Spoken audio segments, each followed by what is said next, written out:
Now, Tanzania's economy is growing rapidly, projected to expand by 6% this year, driven by significant infrastructure investments.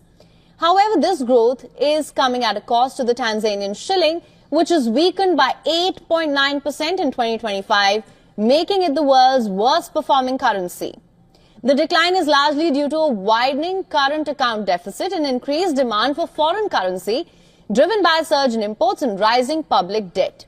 Tanzania's imports of goods and services rose by 5% to $16.9 billion through January, with the manufacturing, construction and transportation sectors fueling the demand for foreign currency.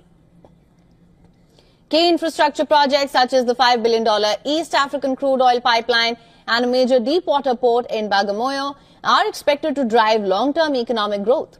However, these projects are also contributing to higher imports and increasing the national debt, which stood at $47.6 billion.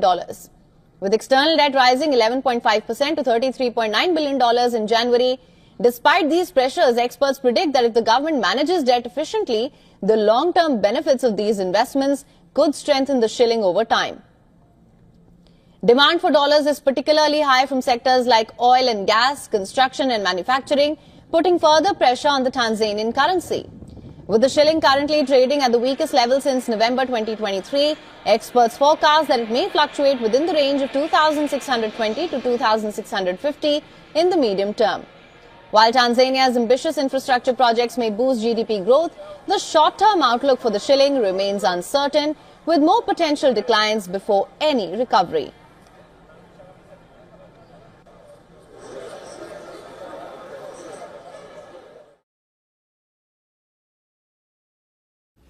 Now let's turn to Canada. Its diplomats cannot catch a break. Canada could be headed for a snap election. The new Prime Minister, Mark Carney, could call for it in April. Now, with this election looming, Canada's foreign ministry is jumping from one crisis to another. Their ties with India are already strained thanks to their former Prime Minister, and now their relationship with China has taken another hit.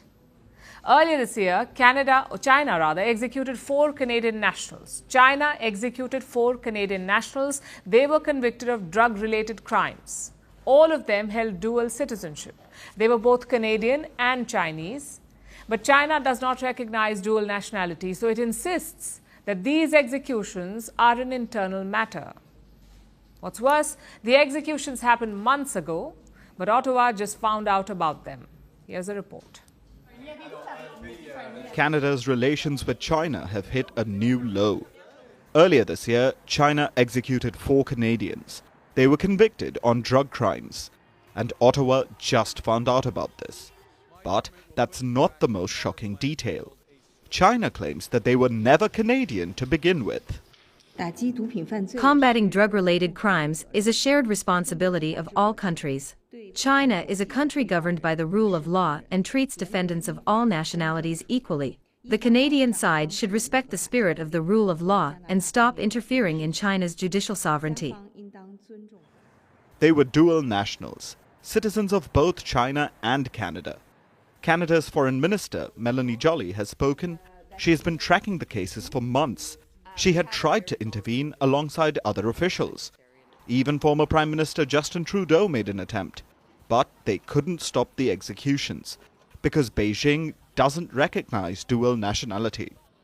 Canada has condemned the deaths, but it's falling on deaf ears. The identities of these 4 individuals have been withheld. There's one more Canadian on death row in China. His name is Robert Schellenberg. Again, he's a Canadian sentenced for drug smuggling.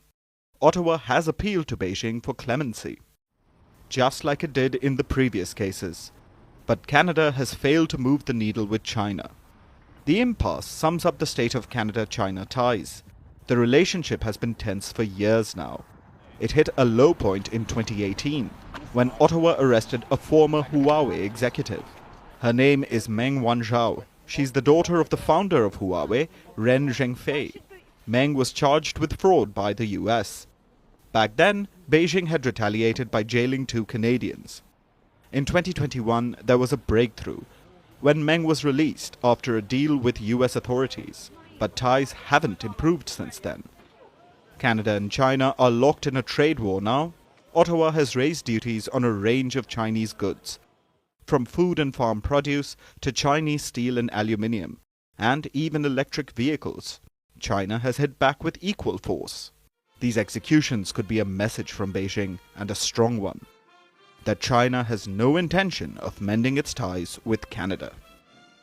Good afternoon, Prime Minister Lakshman. Good afternoon. Making headlines in India well before you landed here. New Delhi has raised concerns in the recent past vis-à-vis the Khalistani separatists that operate in New Zealand. How do you propose to address these concerns? In our democracy, we believe in the freedom of speech. Organizations like the Al-Qaeda or ISIS were to hold a referendum in New Zealand, something related to one of your Western partners. Would you say the same? We have very well-defined laws in our democracy. No specific conversation on Khalistan on this visit. It was raised with me. I also raised back our position. Are you willing to be open to these concerns from New Delhi? As I keep coming back to you to say, we have strong laws in our system.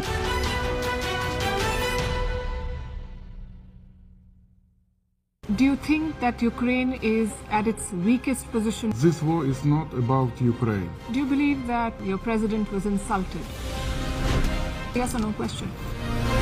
Is Ukraine prepared to pay the price for that peace? No compromises at the cost of territorial integrity and sovereignty. Diplomacy will work? Yes, Do you it think will. Russia will give up the territory if there is no ceasefire? Do you propose to keep fighting? We are ready to resist. Do you think there will be peace? Many countries gave us 3 days. President Trump said you don't have any cards. We do not have another choice. How do you keep fighting? You are asking me once again the same question. Because you've not We answered my have- question. We have enough capacities to keep fighting.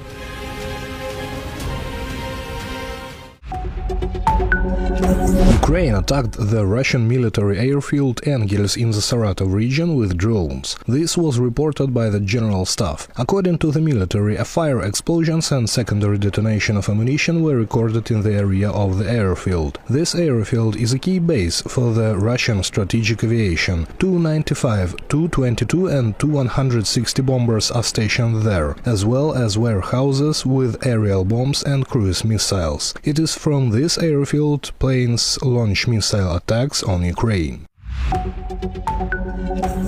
A new batch of Western F-16 fighters has arrived in Ukraine. Ukrainian President Volodymyr Zelensky said this during a conversation with journalists. He did not specify the number of fighters in question. Since the beginning of Russia's full-scale invasion, the Ukrainian authorities have been asking the West to provide modern F-16 fighters. In 2023, several countries, with the consent of the United States, decided to transfer such aircraft to Kyiv. The arrival of the first F-16 fighters became known in early August 2024. Thousands of people have taken to the streets of Turkey to protest the arrest of Istanbul mayor Ekrem İmamoğlu, a key political opponent of President Recep Tayyip Erdogan. In Istanbul, protests have taken place near the city hall, the police station where İmamoğlu was taken after his home was searched, and the university that revoked his diploma the day before his arrest, effectively disqualifying him from running for president. The war in Russia-Ukraine has intensified. The Russian forces struck a military train that reportedly was carrying ammunition and armaments. The Russian Defense Ministry has said that the train was carrying weapons for Ukrainian troops, and Russia has increased the intensity of attacks and has struck various Ukrainian cities. The central Ukrainian city of Kropyvnytsk was the worst hit. The images show the devastation that's been unleashed by the Russian glide bombs. Ukrainian authorities say that the Russian forces dropped more than 30 glide bombs on Kupiansk, that is in the Kharkiv region. The attack has left at least 1 person dead and 3 others injured. Ukraine, on the other hand, has attacked an airfield deep inside the Russian territory. These are images of Russia's Engels strategic bomber base that was targeted by a swarm of Ukrainian drones, triggering a major blast and a fire.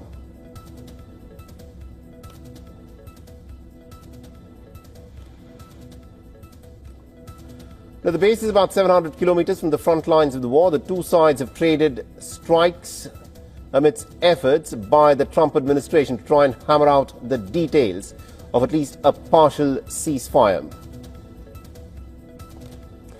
All right, now to give us perspective in terms of what is unfolding at this moment in the Ukrainian war theatre, we're joined by retired Lieutenant Colonel Daniel Davis, who's a military expert and also the host of Daniel Davis Deep Dive on YouTube.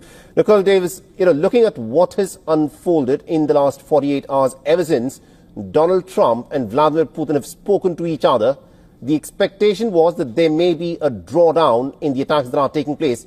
But instead of that, the intensity of this war seems to have gone up dramatically. In your assessment, what's happening?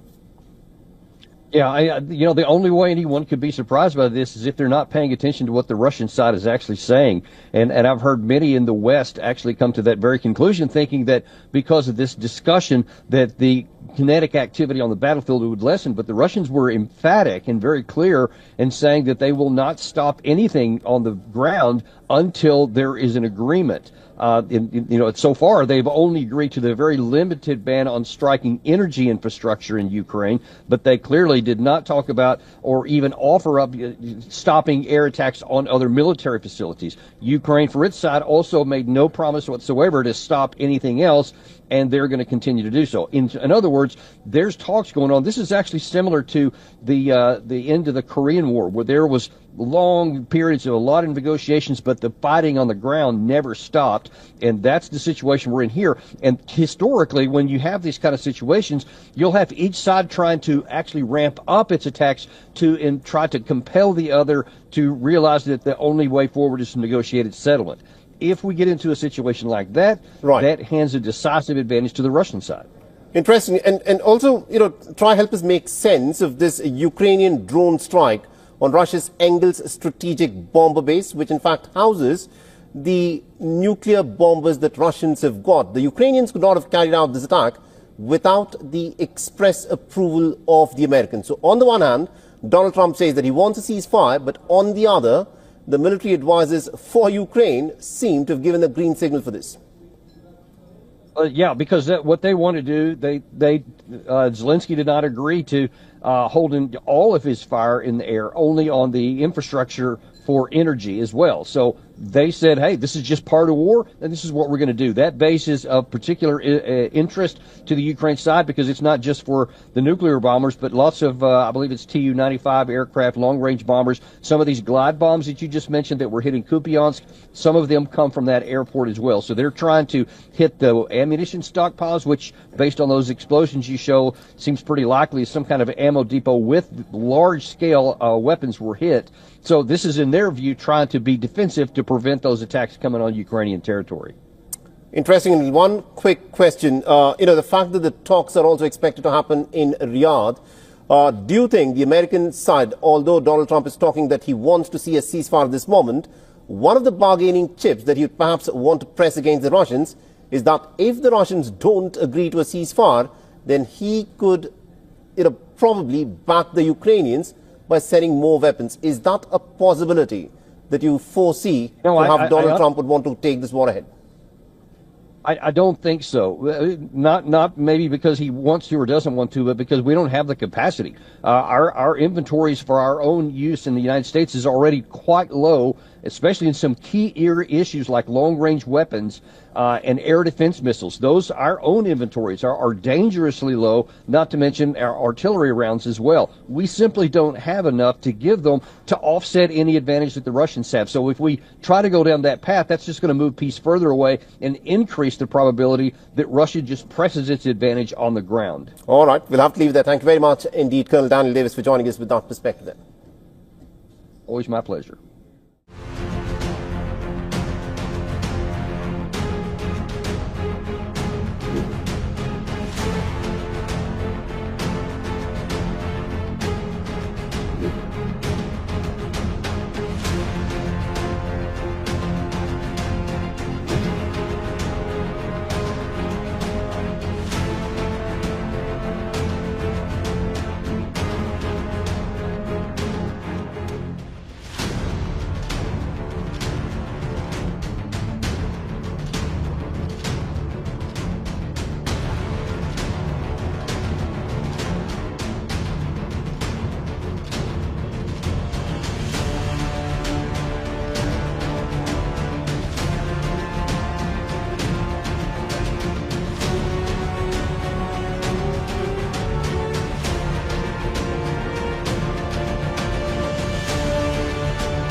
and the U.S. both are actively fighting against terror groups in the region. Here with us to discuss the situation is the former Deputy National Security Advisor and Senior Fellow at the INSS, Chuck Freilich. Chuck, thank you so much for joining us. Always a pleasure to have you on.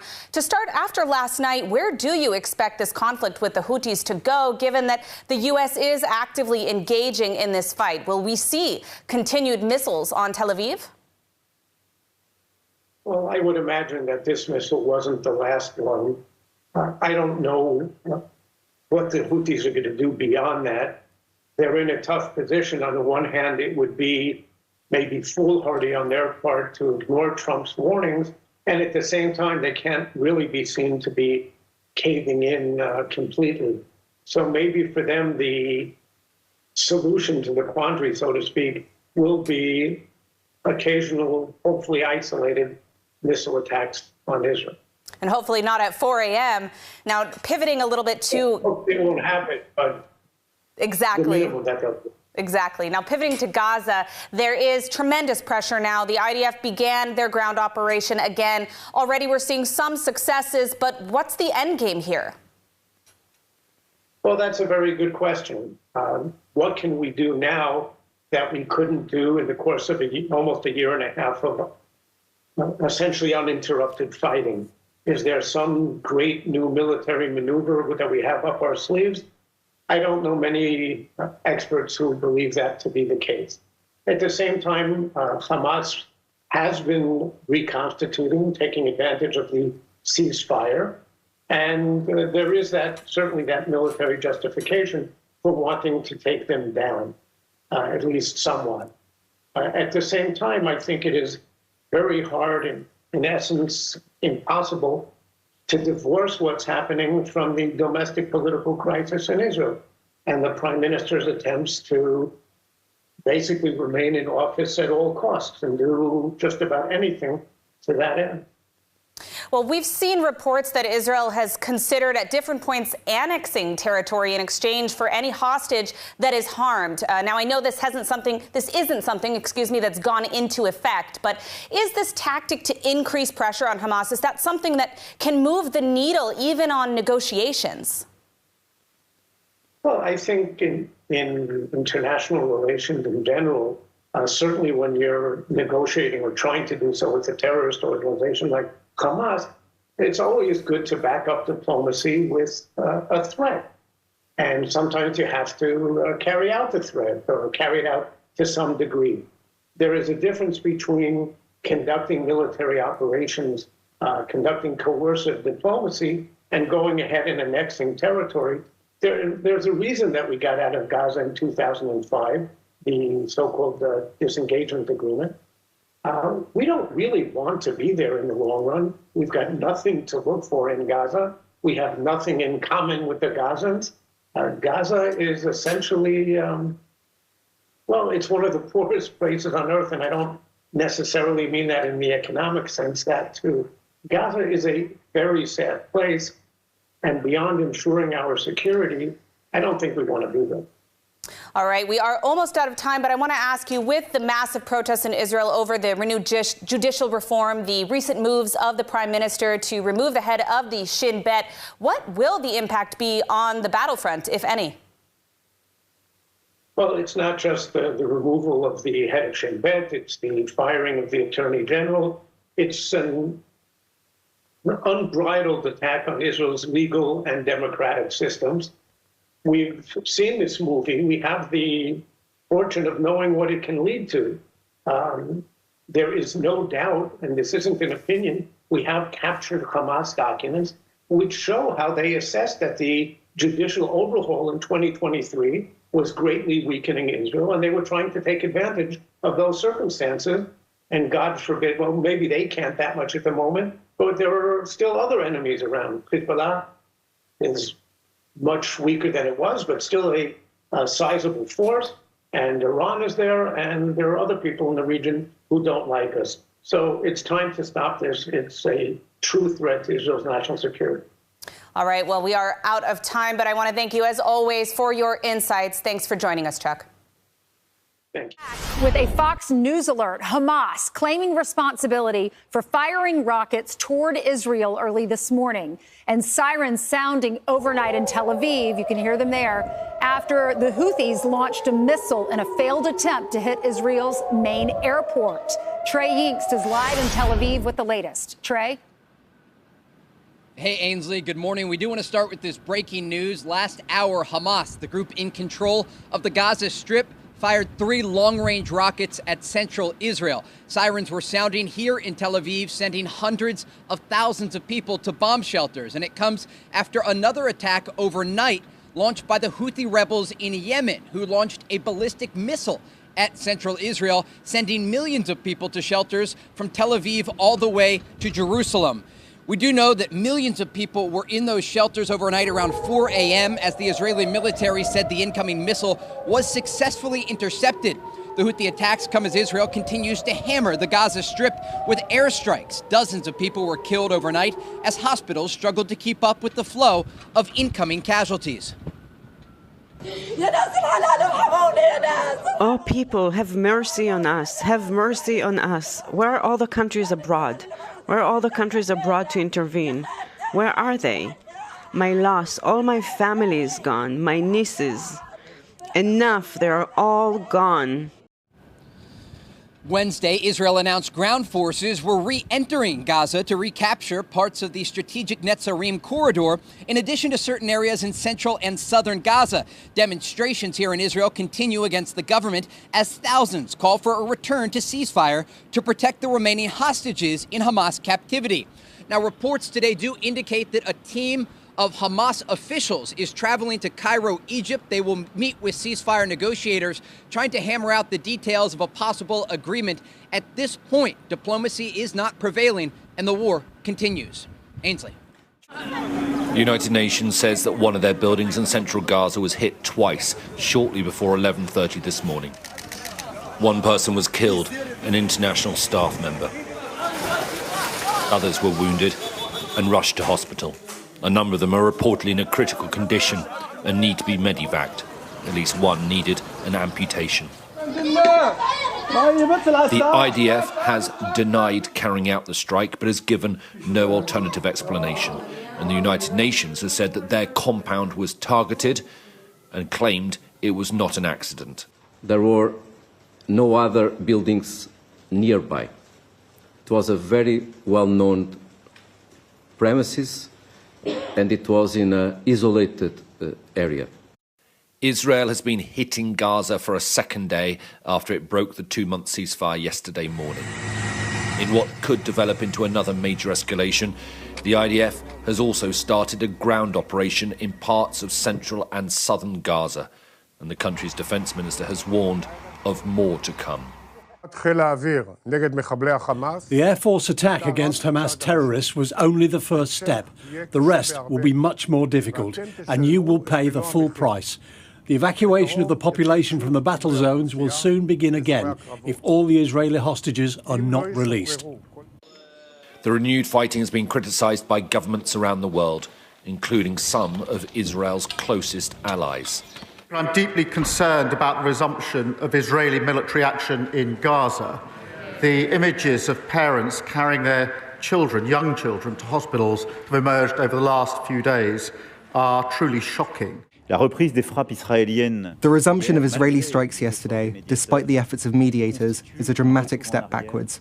Dramatic for the Palestinians, once again plunged into the terror of bombardments, and dramatic for the hostages and their families. For a second day running, there were protests in Jerusalem against Netanyahu's government and the renewed violence in Gaza. Thousands marched calling for the war to end. Hamas tonight has said that it is ready for new ceasefire talks, but Netanyahu has said that negotiations will now only happen under fire. Alistair Bunkle, Sky News in Jerusalem.